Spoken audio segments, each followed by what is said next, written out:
Hey, what's going on? It's your boy BT, and I came here to talk some boxing with the thousands of True School Sports subscribers. Now, first of all, let me say this. I deliberately chose not to go live this week because I have some things going on in my life that you guys will hear about later on. Not bad things, but just interesting things that I had to get prepared for. So if you're wondering why there was no Jerome Miller or Daniel Jacobs videos this week, that's why. And you'll hear more about that later.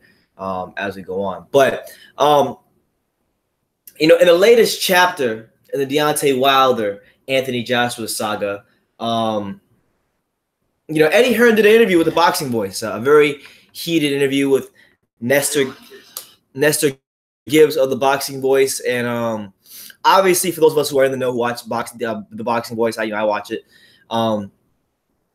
A lot of us know that Ness from the Boxing Voice, is a very, very, very pro Deontay Wilder channel. And you know what? I have no problem with that. But when you're talking to the promoter of Anthony Joshua, you can't expect to get the answers you want from that side of the pond. And, he made up Eddie Hearn. And honestly, this is not even being biased. It's not even me being biased because I like Eddie Hearn, I like Anthony Joshua. But literally, Ness got schooled, and he made himself and all the Wilder fanboys that spew the same garbage he does look stupid in the process. Now, we're gonna go to screen share because I want you guys to see why I want to review to you guys why I'm doing this video. So share screen. Now we're on screen share. Okay, so hold on. There you go. All right. So in this interview right here with the Boxing Voice, okay, Eddie Hearn, prior to Jerome Miller's big fight with his fight with Johan Duhaupas this week, he caught up with the Boxing Voice. He had a chance to talk to them, and pretty much it was a really, really big back and forth between the two people, Ness and Eddie Hearn. So I commented this because I saw this interview and I was just like, man, I like Ness, but damn, he held a fat L. And I even commented. I said, you can see me right here. Ness, hold a fat L. You do not know what you're talking about, because when it comes to this Wilder thing, he does not know what he's talking about. Like many of the Wilder fanboys, many of the people that are pro Deontay Wilder, behind that side of the, behind that fighter, they choose to think with their hearts and their emotions rather than what makes logical sense. And that's the problem I have with a lot of Deontay Wilder fanboys. Now, I commented that, as you can see, you got 50 likes. So shout out to the 50 of you out there who may have liked this. And I actually got one comment. My main person, Shannon Wood, said, make a video on this interview. It would be funny as F. So here we are making this video. So shout out to Shannon Wood. This is why I'm making the video. Now, I'm going to play you guys the interview. It won't be on this computer because I have two computers. This computer speaker is all messed up. So, we make do what we have here on True School Sports. But you're going to see this. You're going to see the picture here. And then you're going to see, basically, you're going to hear the audio from the interview. And every now and then I will pause and I will interject. So here it is. Ness from the Boxing Voice and Eddie Hearn. We're going to dissect the whole thing piece by piece. Here we go. BoxingVoice.com. We have saved the best for last. So, Eddie Hearn, do you have an issue with the Boxing Voice? No. Just need to clear a few things up. Very biased. You are very biased. I think you're biased too, though. Yeah, but I'm not a media outlet. But you're a promoter. Exactly. I can say whatever I fucking want. Damn. Which, as a media outlet, you should be a little bit more non-biased. I think that as a media outlet, what I am doing is allowing people a platform to not only hear my opinion. All you're doing is allowing the Deontay Wilder. No, because we get hundreds of callers. Numbers don't lie, but hundreds of callers. You listen. No, you listen. And this negotiation is based around interviews that have been done on that particular podcast. No, not glad to me, but let's start. Let's start with some of the things that you've said in the media, like, I don't know, negotiations don't happen on YouTube channels. Joshua have been quoted saying this on numerous YouTube channels, which the irony in that, for you to sit in front of IFL and say you don't negotiate in front of YouTube channel. A proper outlet.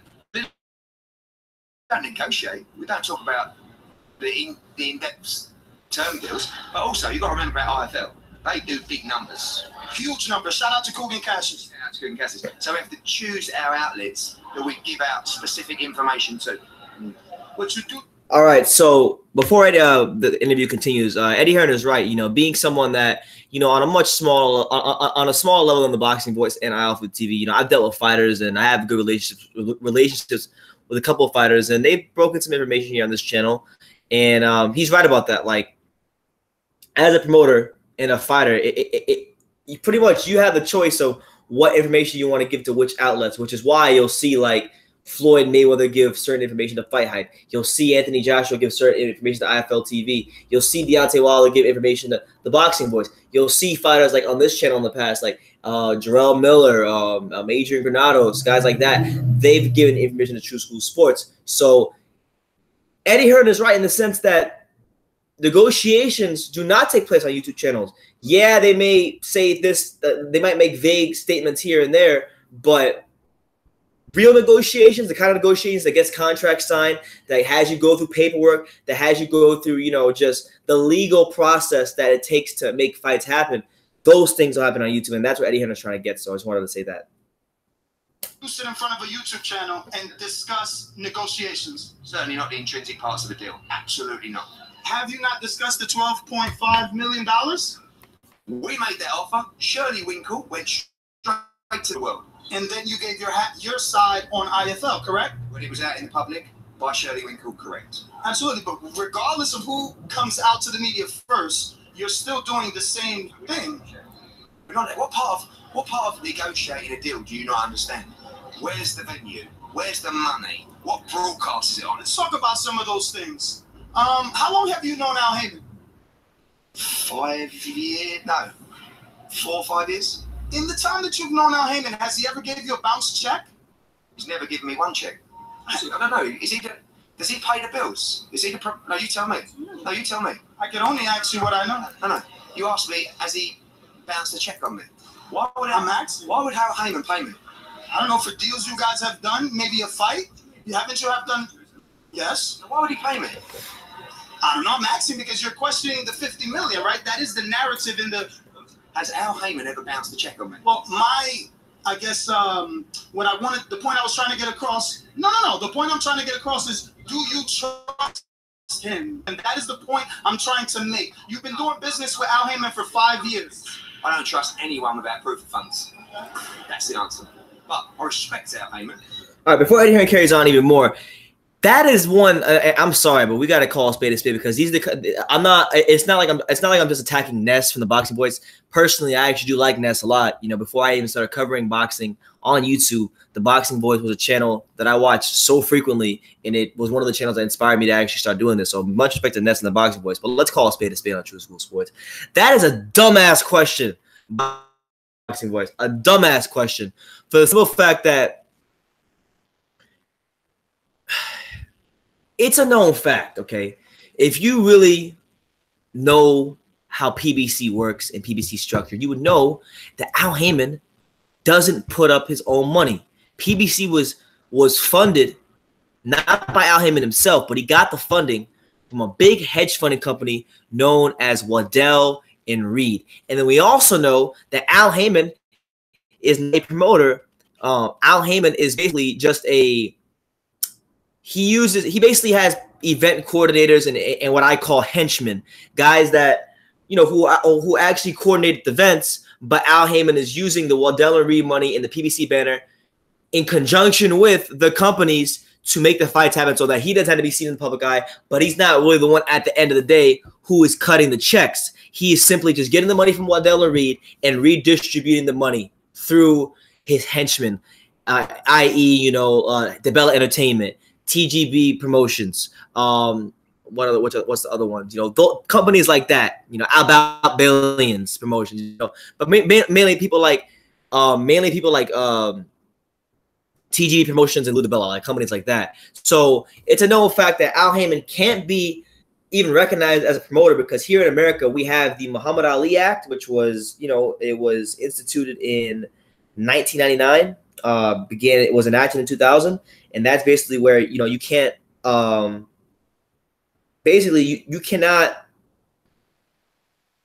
exploit the boxers. You can't be the manager and the promoter simultaneously. You can't do that. So basically, that's where Eddie Hearn is getting here. Here, Ness is sticking the camera in his face. He's sticking a finger in Eddie Hearn's face, saying you'll make the fight happen. But and they don't say things like, "Well, has Al Heyman ever wrote you a blank check?" And Eddie Hearn saying, "Homeboy, Al Heyman ain't wrote me no checks. Period. Point blank. Period. Al Heyman ain't wrote me no checks. So I don't know what his money's like." So dumb question by the Boxing Voice, and it sets the tone for what's about to be a very, very poor line of question. Well, your question was, has Al Heyman ever bounced a check on me? Why would Al Heyman pay me if he's a manager? Do you believe that Al Heyman can come up with the $50 million that is alleged in the offerings? So why is there a narrative as if this 50 doesn't exist? I said it doesn't exist. I said I want to see proof of funds. You have to understand as well, you can go out and get this 50 million, no problem. But you have to use Anthony Joshua's name to do it. All we want to know is, and people keep going about where's the money, proof funds. That's not really the problem here. Al Heyman's a reputable guy. He does a big fight. Very, very bright. Okay? Yeah. But when you say, has he ever bounced check? He's never paid me. So I don't know. That was a poor metaphor. I was just trying to say his money's good, right? How do you know? I'm just trying to say, is his money good? I don't know his bank account. I know he spent a lot of PBC money. There's a lot of rumours out there at the moment. I don't know what to believe. It doesn't matter whether it's Al Heyman, whether it's Shirley Winkle, whether it's Top Rank. That amount of money, I would be doing a disservice to my client to not investigate if it was there or not. Now, I don't have a problem with the amount of money. It's the way that you get it. Okay? So, I'll give you an example. Okay, 50 Anthony. So just, and I know you're very pro Deontay Wilder, right? Which is fine. But let's just break this down a little bit. Deontay Wilder sends me an email. Okay? Now, this is a guy from Alabama. Like, he hasn't got 50 million. We know that, right? Okay. So he sends me an email saying, we offer you $50 million. You said you'd accept it tomorrow in an interview, so you must accept this deal tomorrow, or it's off the table. That's the first thing. Come on, right? I don't like the ultimatum. Okay. There's like 24 hours to accept it. Okay. So I go back and I say, Deontay, something like, we all want to make this fight. We're very interested to discuss this further. Please, could you send, I said, there's obviously lots of things we need to discuss. Please, can you send me a draft contract and we can begin to review it? Can I stop you there? Hold on. Before Ness from the Boxing Voice says one of the dumbest things you'll ever hear in a boxing interview from somebody who's supposed to know about boxing, let me just say this. Let me just say this about what Eddie Hearn just said there. Now, he's saying that, for one, he doesn't question it's different Al Heyman, because you gotta keep in mind, although there are a lot of rumors out there, and I reported on a lot of those rumors about PBC blowing through the majority of the Waddell Reed money, they could still have a big enough portion of it and still get that money. They can still have it in escrow and other accounts to where they can call the money. And it's never gonna be tough to come up with the money. The money's not an issue. The issue is, he has to use. The thing is, they're the A side, right? And Eddie Hearn. Hold on, guys. Hold on. I'm getting a phone call right now. I'm getting a bit distracted at the moment. Okay. No, the issue is Eddie Hearn knows that Joshua, he's putting a lot of work behind building up Joshua. And obviously, he'd be doing a big disservice to his client if they didn't go through the terms of the contract, because you got to keep in mind, it's not like a lot of you guys saying, well, Eddie Hearn should just say yes, but it's a lot more complex than him just saying yes to an offer.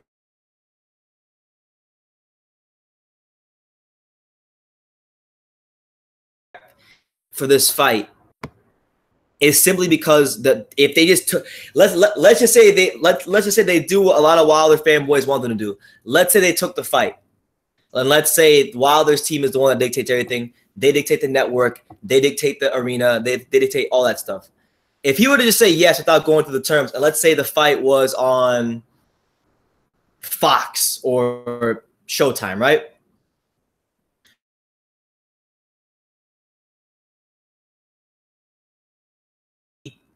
Broadcasting the fight, you guys got to go use BT Sport or Box Nation. I know those are other channels. I'm giving you an example. This is an example. If they just went ahead and did that without knowing the terms of the contractual TV agreement, then they could be within direct violation and breach of contract of their exclusive deal that Eddie Hearn has with Sky Sports, which would not bode well for Eddie Hearn and his own financial interest. So these are the things you guys need to understand when these offers are out there. The $50 million is not an issue. Eddie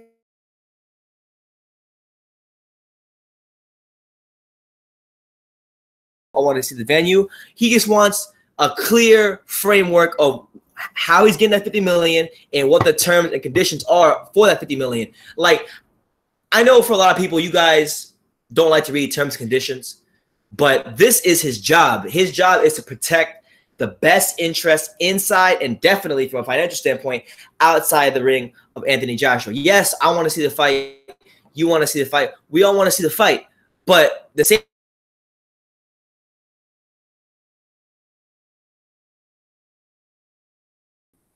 $20, $30, $40 years from now, right?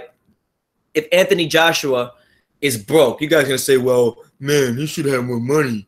But his promoter wasn't looking out for him. Then you guys say Eddie Hearn is a crooked promoter. But what he's simply what Eddie Hearn is simply doing is what you guys who complain about Don King and Bob Arum robbing fighters, what you guys want those promoters to do, Eddie Hearn is doing in this scenario. And he's simply saying, okay, you got the $50 million. That's great. Let's go through the paperwork. Let's sit down. Let's talk about it. Let's go through the details, and we will make this fight happen. I want to make this fight. Let's sit down and talk about it. What's so hard about that? I want you guys out there who are watching this video right now to explain to me what is so hard about wanting to make this fight happen and wanting to sit down and go through the details like you're supposed to do.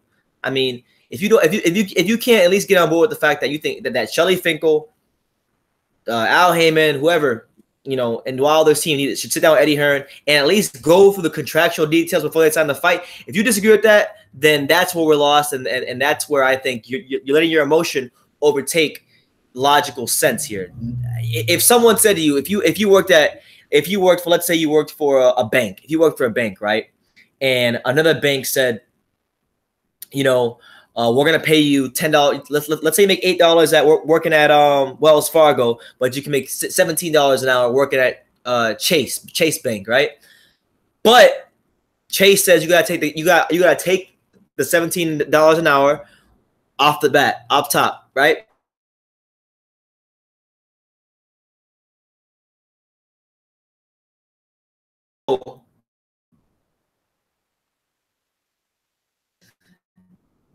Now that contract for you can simply say, hey, we want you to buy the whole office, Dunkin' Donuts, 4 days a week. You're going to work 100 hours a week, and halfway through the year, your pay is going to decrease to $10 a month.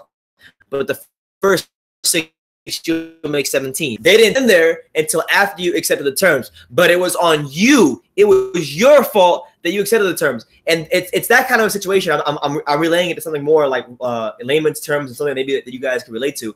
But that's what Eddie Hearn is trying to avoid. He's trying to avoid his fighter getting fucked. I mean, excuse my language, but he's trying to avoid his fighter getting fucked by, you know, DeBella and Shelly Finkel and Deontay Wilder.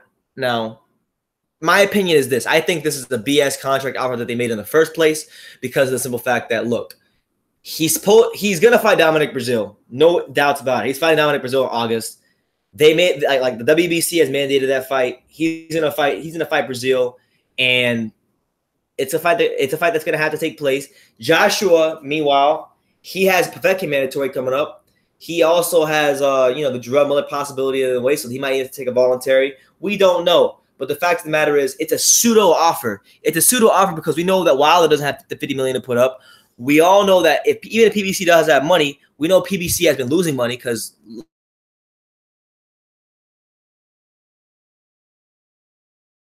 that the arena's not that filled up. You know, I was at Stavern Wilder myself. The arena wasn't sold out or anything like that. So I mean, you could have bought a ticket on the day of the fight. It was not that hard. So while PBC does put on some good shows, let's not kid ourselves and let's not act like they easily have this $50 million because that $50 million they just magically pull out of their ass. We know we question it because we know that their fights aren't doing that well, and we know that Al Heyman's been blowing through that money, and that's just what it is. So yeah, let's listen to what Ness had to say next. In boxing, is it not common practice or having? Let me rephrase. Absolutely not. Not without knowing certain elements. You can have deal points or a deal memo and then go to a long form agreement. But you can't just have a purse with no discussion about. No, my question is there not history of contracts not being signed till actual fight night? Unless you're a complete clown. But there is history of it, correct? You think I would let my fighter not sign a contract until fight night? Are you off your tits? Have you been smoking something? Look, you never seen anything like that in all your Matt's a manager. Yeah. Right, Matt, would you let a guy, Matt, have all your contracts been signed before fight night? Never in a million years. I wouldn't even let my fighter go to training for a fight until he'd signed a contract, because why would he waste his time and energy and he should go into a training camp until the contract's signed? Well, there you go. Back yeah, that's one of the best managers in boxing. It's the Brummy Al Heyman over there. No, but so then I was supposed to meet. All right, so Ness in that exchange right there. Wow, and this just goes to show you. This really goes to show you that, you know, I'm not trying to disrespect Ness, but like, you probably do hear about that. I mean, stuff like, okay, Ness has a point. That does happen in boxing. Like, there are instances where contracts can get signed on the day of the fight or a couple days before the fight or during fight week officially. But that when you're dealing with someone with the business acumen of Eddie Hearn, with the level of Eddie Hearn, with someone who really does things the right way, that shit ain't happening. That shit is not happening. And maybe that could fly on some lower level Al Heyman shows, maybe in like on some dark shows that have no TV that happens. But when you're talking about matchroom boxing, you're talking about Eddie Hearn, there's no way he's gonna let Anthony Joshua, you know, a guy who is more than just a fighter. This is this man's investment.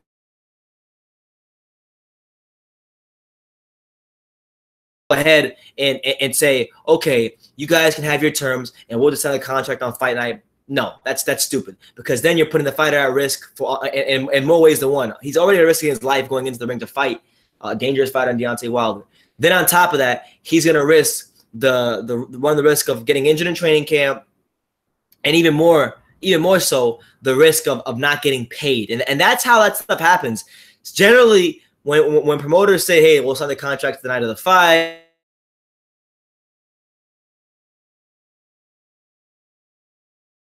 is not going to get his fighter swindled. So you got to respect that, and you got to respect that he wants to do things the right way, because while it may be common practice in some departments of boxing, some areas of boxing, for some promoters in boxing, it is just because something is common doesn't mean it's the right thing to do. You know, rape is common in society. Rape culture is common in many parts of society. Pedophilia is common. Pornography is common. That doesn't necessarily make it right. You know, doesn't make it right. So that's what I'm saying, man. Like, just because something is common practice doesn't make it right. And Eddie Hearn is going about this the right way. He asked one of Eddie Hearn's people at Matchroom, basically if he would allow his fighter to sign a contract on that night of the fight, and the manager told him straight up, no, I wouldn't even allow my fighter to sign the contract of the fight, or I wouldn't allow my fighter to go into training unless that contract is signed, and that's how it's supposed to be done. Simple boxing logistics here. It's nothing crazy I'm saying. So continue the interview. Shirley on Thursday, right? He cancelled. The reason he wanted to cancel is he wanted to get this offer out in the media. Okay, understand that. So I said, can we meet on Friday? Yeah, no problem. Can we meet at 10:30? Last night he sent me an email to say it would be non-productive to meet until we accept the deal. Pause. So Eddie Hearn was scheduled to have a meeting with Shelly Finkel, and first he canceled on.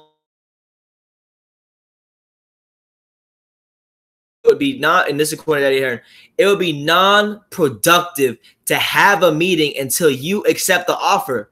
Like, what the fuck is this guy smoking? Like, you have to go through terms. It's as simple as that. If you are worth anything as a boxing promoter, you have to go through terms before, like, you have to go through terms, especially if your guy is A-side, especially if your guy is the draw on this fight, and especially if your guy is the one who's going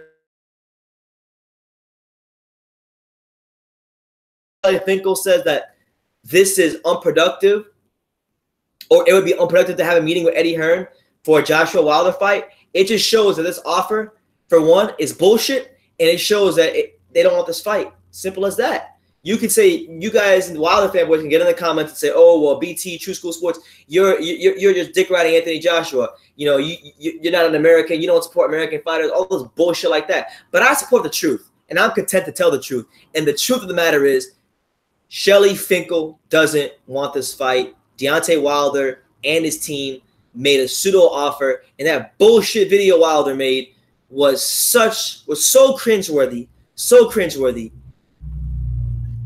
And y'all want to act like that's a normal offer. Come on, man. We know Wilder has made $50 million in his career. We know Lou DiBella's shows ain't generating $50 million. And we know Al Heyman has blown through a vast majority of the $50 million.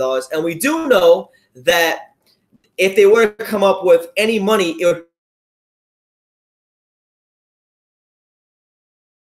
touched until Eddie Hearn and Joshua verbally agree to the contract, and then they have them under their control. So it's just a smokescreen from the PBC, from Al Heyman, from Shelly Finkel, from the team of Deontay Wilder to lure Anthony Joshua to get him into those terms. They're going to posture and act like they're the A side, but the fact of the matter is Joshua is the A side, and I respect Eddie Hearn for genuinely having the best interest of his fighters inside and outside the ring. So we'll continue the interview. How difficult is that? Because this is all verbal, right? He doesn't want you to, because there's no draft, so there's nothing you're going to accept on paper, correct? We can't accept it. It's impossible. You could only accept verbally, correct? But we can't. Don't say there's 50 million. Where is it? Who are the broadcasters? We've got deals that will cut across us legally being able to enter an agreement. So you can't just say, if you come back and say, right, this is. Well, Eddie Hearn just actually mentioned right there. He just told you guys what I was alluding to. He's got deals, i.e. Sky Sports. He's got a deal with Sky Sports that, you know, unless he goes through the proper channels with them and goes through the contracts and reviews it with them, he can't just accept this fight, because then legally his ass can get in trouble. And then he ain't trying to lose money, because then that's going to put him in a bind. That's going to make him look less reputable, and his working reputation in the boxing world will have piss stains on it. And that's not what you want. Boxing is a small business. You got to maintain any sort of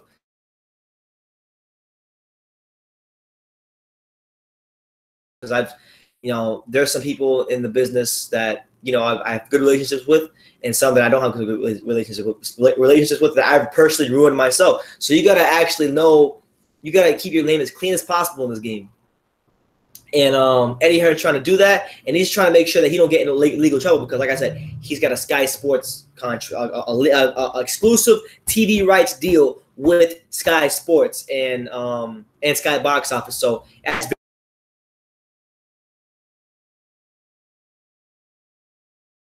this is the deal points, this is the involvement you have, this is where it is, etc., etc. Then we can start going to the contract. Do you think that he meant agree on the finances, on the 50 million, agree on Joshua saying, yes, I want 50, yes, we have it? Until we know what our obligations are. They could do anything. They could give you 50 million, and they could say, yeah, but you've got to come in and wear pink shorts on the night. Right? They could say you have to do a media tour in 8 different cities all around the world for 3 months. Anything. You're the only person that I've talked about this. But that's look at it and go, it is a bit weird. Like, no, it is weird. It is weird. Come on, Eddie. I'm not a retard. It is weird. But what I'm saying is, can't you just say, yes, we'll take the 50 and let's sit down and talk about all the details?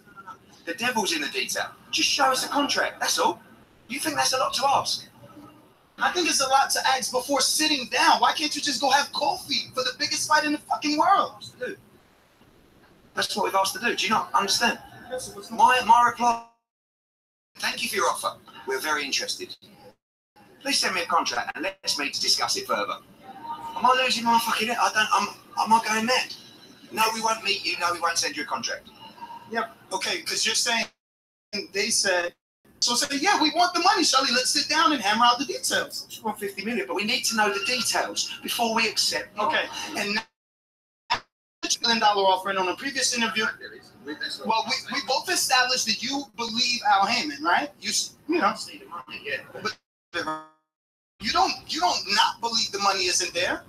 Oh yeah, the money. I don't believe the money's there now necessarily. The money can be attractive, no problem. Al's got people that can come in and make this. So the money is not an issue. Is my point. But you could never represent a fighter. I tell you what, luckily in America, it's called the Muhammad Ali Act. You would be struck off straight away. But all I can say to you is, because we're going to go around in circles, I've told them we're very interested in the offer, right? But we've got to look at the terms. That's all I'm asking. Just meet me and discuss. But for you to not even like. Okay, so basically, this is ridiculous. All right.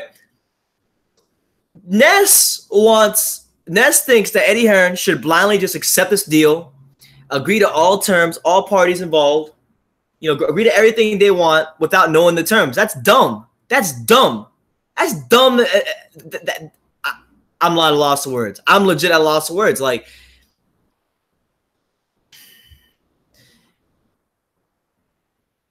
he's saying you should accept the $50 million, right? For the pseudo offer. That's not even really an offer. Before they discuss the details, Eddie Hearn said the devil's in the details. Send me a contract, because what do contracts have written all over them? Can I get an answer? Contracts have details. So if contracts have details, why won't you simply send a draft contract, which is the way you're supposed to do things, which is the way things get legally done in boxing, which is the way things get done in litigation, which is the way things get done if you fucking apply for work at Winn-Dixie or Publix or Kroger, what a fucking supermarket you have on your coast of the world. That's how it works.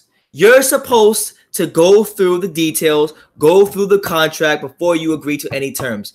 If it works like that at McDonald's, when you go through and you fill out a job application, because an application is literally a contract, it's written, it's drafted, there's terms and conditions. If you got to do it at McDonald's, why the fuck are you not going to do it if you're in the world of boxing where dudes getting punched in the face, people get swindled all the time? I mean, this is common sense. This is common. If you can't get on board with this, fucking unsubscribe to me, because this is common sense. This is common sense. And if it's not common sense to you, then I guess common sense ain't so common in your world. Okay? So, I mean, it's that simple. Eddie Hearn is not saying, like, it's not like Eddie Hearn's coming out and saying, well, you know, that's not a good fight for us at this time. I'm protecting my fighter, so that, you know, we'll do this down the road. No, he's saying we want the fight. We want to talk about the fight. Let's go through the details. Let's hammer them out. Let's make sure that I'm not going to violate.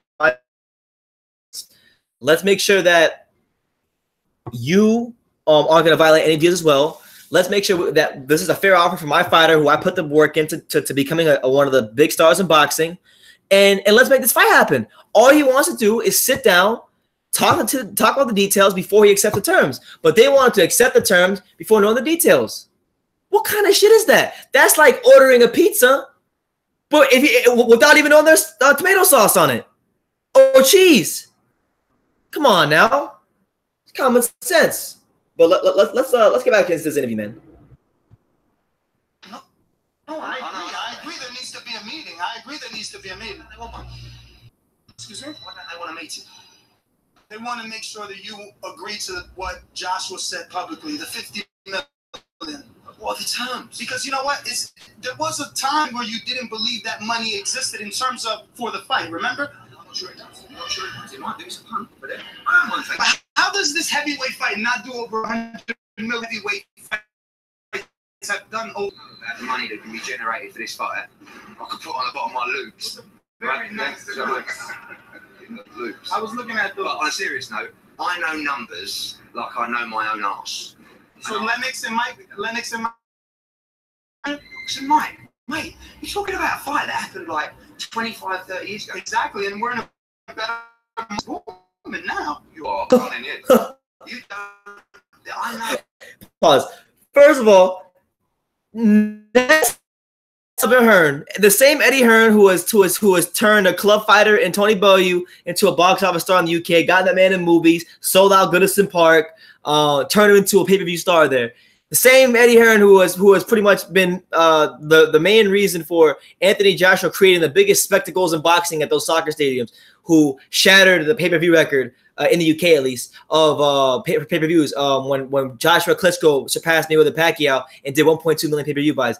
He's trying to tell that guy, the guy who knows numbers like the back of his own ass, who this is his job, and he's pretty damn good at it, because have this many fighters winning, and you wouldn't have this many fighters getting high paydays and being box office stars in their country. And now in the process, you know, Josh is about to come on in America as well. So Ness is trying to talk to Eddie about numbers, you know, how, and he asked a question that I feel casual ass boxing fans ask, because I've explained this. And honestly, if anything, Ness has a good show. Ness is a good interviewer. But if anything, he's exposed himself here because Mike Tyson versus Lennox Lewis. Mike Tyson was a global superstar way before he fought Lennox Lewis. And he already had all the things in the media going on with him going to prison. He had so many legendary sound bites. He was famous beyond just boxing. He transcended boxing. Okay, Lennox Lewis in his own right was a star in the UK, and he had garnered some respect from some of the American fans, and he was a known name in America. So by the time those two met, and by the time those two, what was it, 1999, whatever it was, it was a massive fight. It was a massive fight because one was a transcendent star, and the other one was already a firmly established star where he was from in the UK. This is not like that. Neither fighter is a transcendent star. Boxing is not as popular as it was back at that time. And, you know, with that being said, Wilder's not a proven pay-per-view draw in America. Anthony Joshua is only a pay-per-view draw in the UK, right? So, you know, it's a fight where I don't know, man. I don't see it doing $100 million. It could do 70, it could do 80, but there's not going to be the casino money involved because that's what really generates money. There's not going to be casino money involved. There will be, but see, that's the thing. That's the thing that people are also overlooking. They want him because you guys gotta listen to this. What I'm saying here. Really, don't even listen to what I'm saying. Hear what I'm saying. Like, really take in what I'm saying here. They want Anthony Joshua to agree to a blind $50 million offer, right? And I'm very sure, and this is me assuming, so I could be wrong here, but in that contract, it can make Eddie Hearn do something where he violates the Sky Sports deal. Then he can't show the fight on Sky Sports, and then you're losing a ton of your audience, and then you're losing a big percentage of the pot. So my thing is like, okay, you want to compare to Tyson Lennox, that's fine, but this fight is nowhere near as big as that. It's not. It really isn't. Because Wilder included has the kind of personality or out the ring antics, unfortunately, that makes people pay attention to him as much as a Mike Tyson. Mike Tyson, fuck boxing for a second. Mike Tyson was arguably the most famous athlete in the world in the 1990s and the late 1980s. Neither Joshua, neither Wilder is anywhere close to being the most famous athlete in the world. Neither one of them is more close to being popular than LeBron James. Neither one of them is more popular than being more famous than Lionel Messi or Cristiano Ronaldo. Neither one of them, you know, they're not on that level. They're popular, but they're not on that level.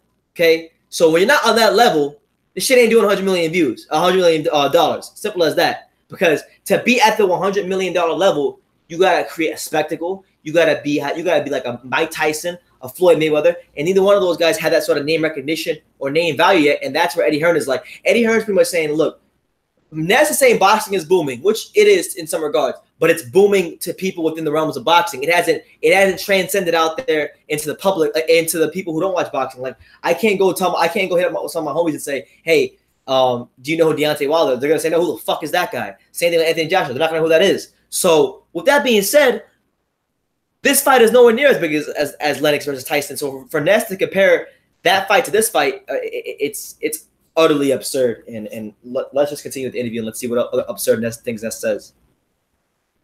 Numbers. Boxing is not booming now? That's a Lennox against Mike Tyson. Yes. Do you know how many people know Deontay Wilder? Was Lennox and Mike Tyson, did they generate the most money, or was it not Mayweather? Our generation. Boxing is booming now. Tyson and Floyd Mayweather, and then you're talking about Deontay Wilder. No, we're talking about Anthony Joshua. He's the star. Wilder is the B-side. Yeah, we know that. But what I'm saying is, you're talking about, can it generate the money of Tyson against Lewis? No. How many pay-per-view buys do you think this fight does? How many pay-per-view buys do you think this fight does?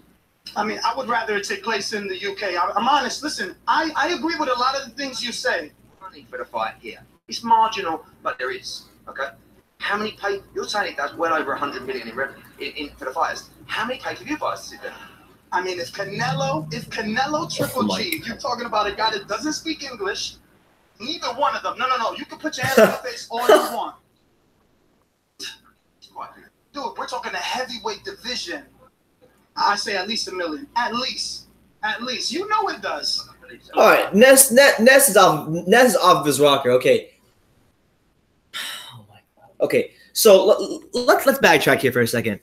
I mentioned to you guys earlier that Joshua versus Klitschko did 1.2 million pay-per-view buys. Now, a lot of you guys may underestimate the kind of draw Vladimir Klitschko is, but when you put him in a big fight, you know, he's got a big fan base in Germany, big fan base all across Europe. So he's pulling a lot of buys himself. He's pulling a lot. It wasn't like Anthony Joshua was just the main attraction and Klitschko was some nobody. No. This is a Vladimir Klitschko. This is a guy that had major deals, network deals in Germany, fought in Germany, was selling 50,000 tickets in Germany.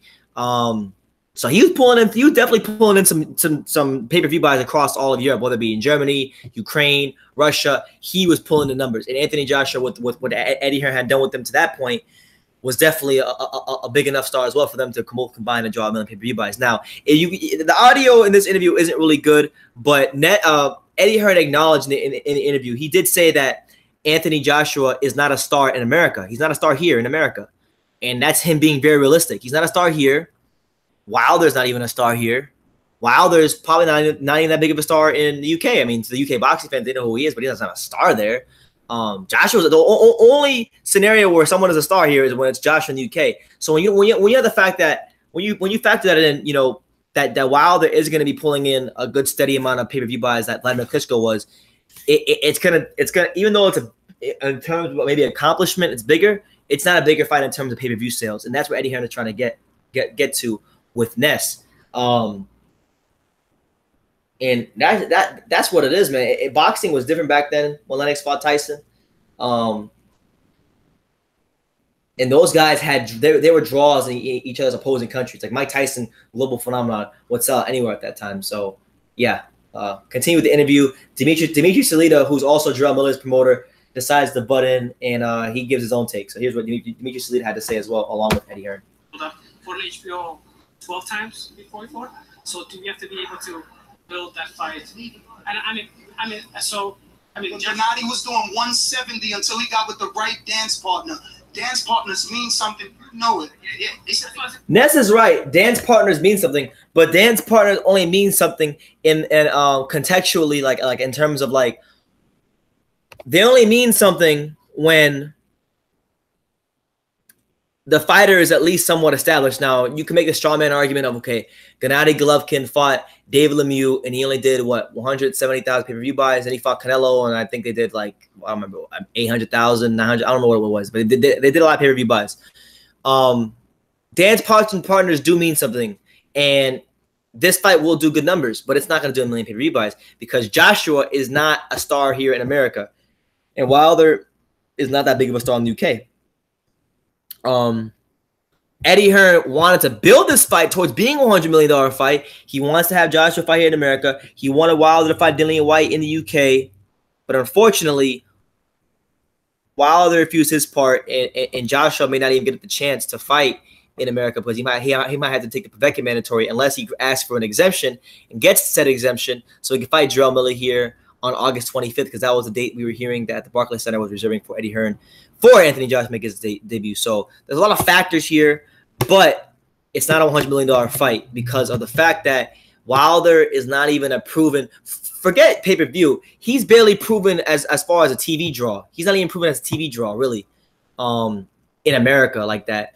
And Anthony Joshua is not a pay-per-view star in America. Wilder's not a pay-per-view star in America. So when you factor those things in, it's not gonna be at that level of fight. Even if they did a big press tour, I don't think it does 100 million pay-per-view buys because the public at large, and I'm not talking about me and you and the rest of the boxing world. We know who these guys are, no doubts about it. But I'm talking about your average Joe Schmo who doesn't watch boxing, who does not watch boxing channels, who watches maybe there's a guy who just watches soccer or baseball and he doesn't care about boxing that much. He likes boxing, but he's a casual fan of it. He's not, he watches one fight a year. That's a big fight. He doesn't know who these guys are. Okay. So that's why, you know, if they want the fight to be at that, if they want to be that fight to be at that level, I'd rather see it now. But if they want to be that fight to be at the level, Wilder needs to go to the UK. Joshua needs to come here, and they need to do that before they do anything else. So that's just my take on the whole situation. But continue. Let me say something. But Anthony, we're boxing people, right? So we live in a bubble, and we live in a bubble, baby.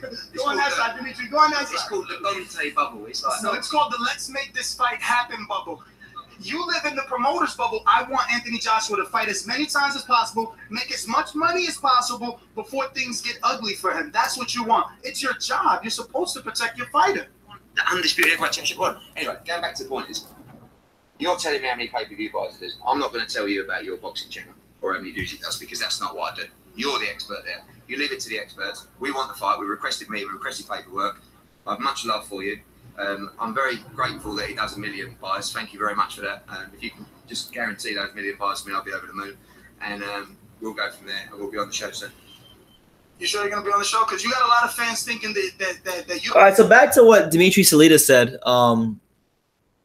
about us boxing people living in a bubble. It's very, very true, man. I mean, I don't understand how much I quite live in a bubble until I get out and talk to my friends, because my friends, they talking about watching fucking Affinity, Avengers, Affinity Wars. I don't even know the fuck. I didn't even know the fuck Avengers was. I mean, I'm sorry for all the cursing, but I didn't even know what the hell that movie was till a couple days ago. And it's like the same thing with TV shows and even like certain musical artists. Like, I'm so much in this bubble of boxing that, you know, I may not quite have a grasp at how other people are perceiving the boxing, right?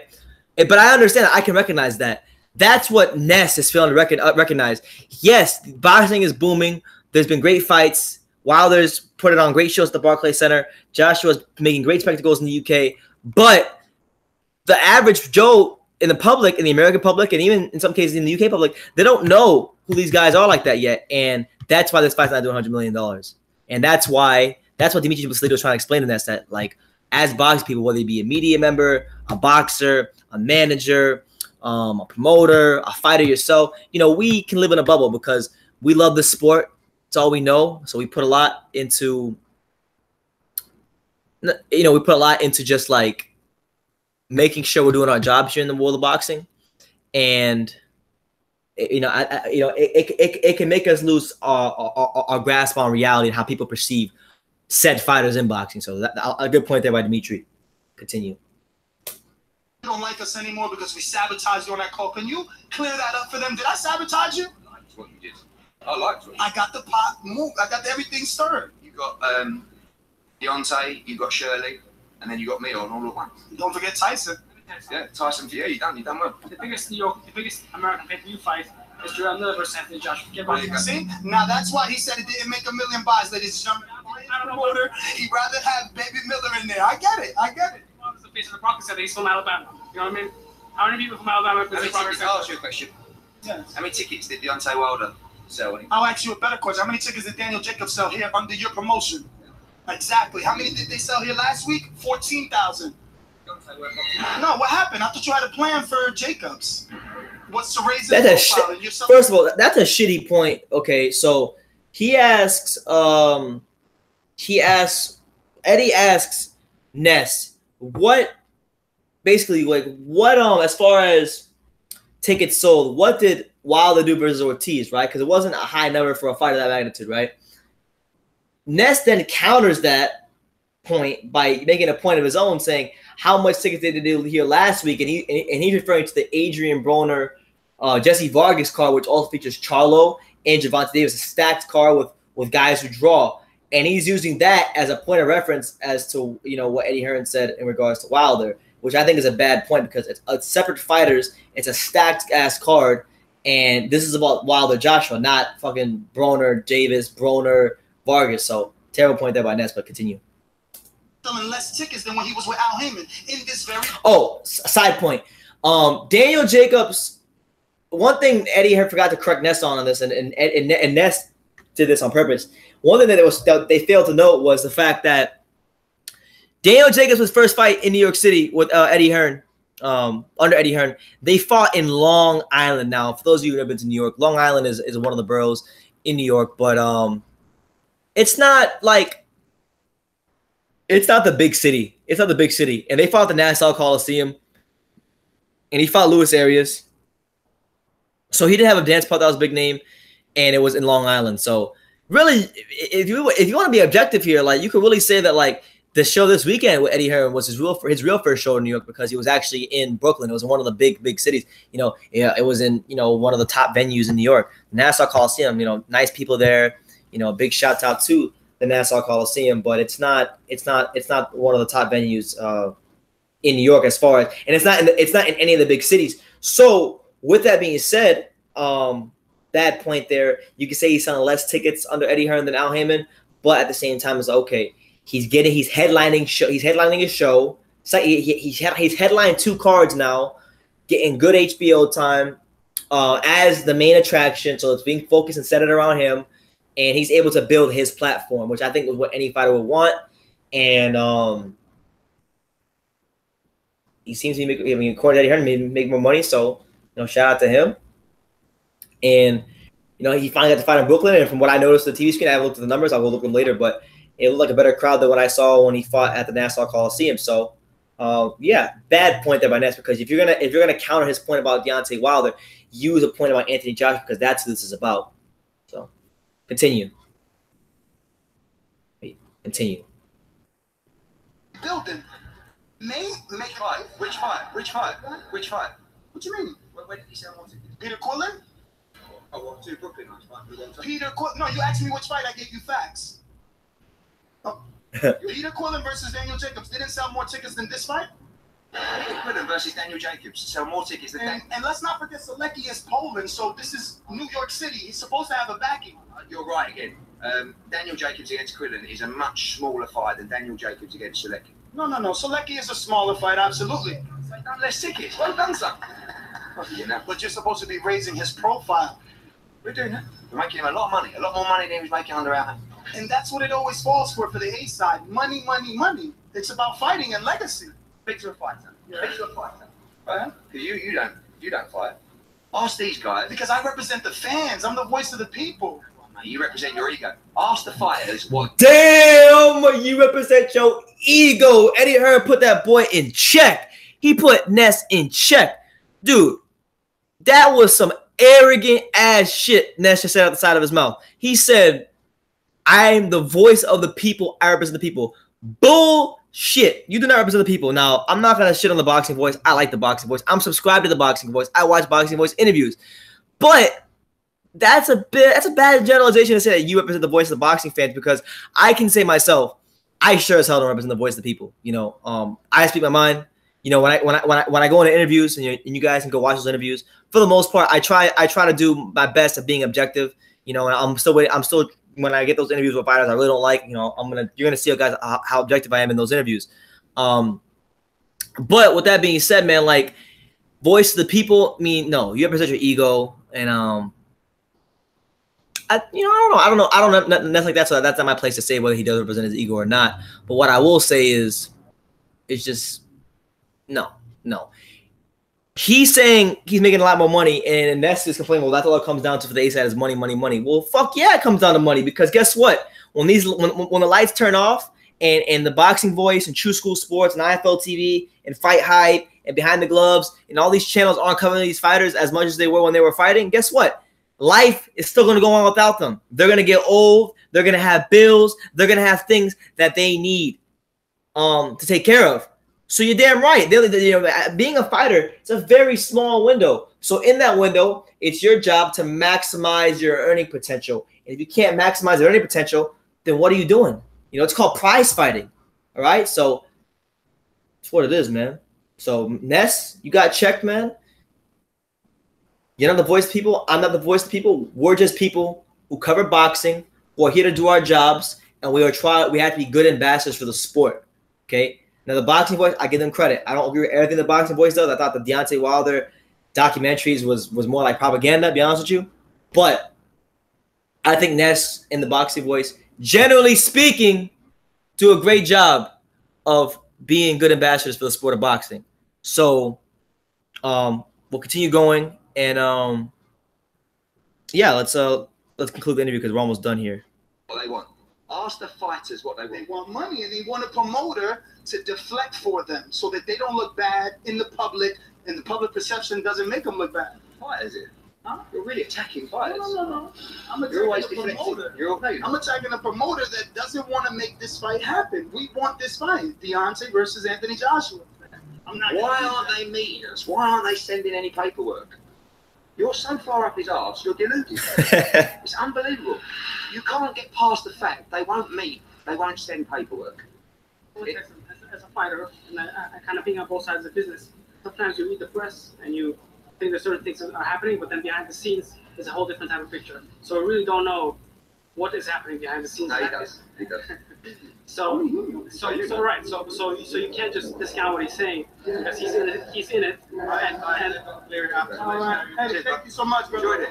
All right, so yeah, you can't discredit what Eddie's saying because Eddie is the one actually behind the scenes. Eddie is the one doing the work. Eddie is the one trying to make this fight happen. And yeah, he's got a point, man. Like again, with all due respect and much respect to the Boxing Voice because they've done a good job throughout the years.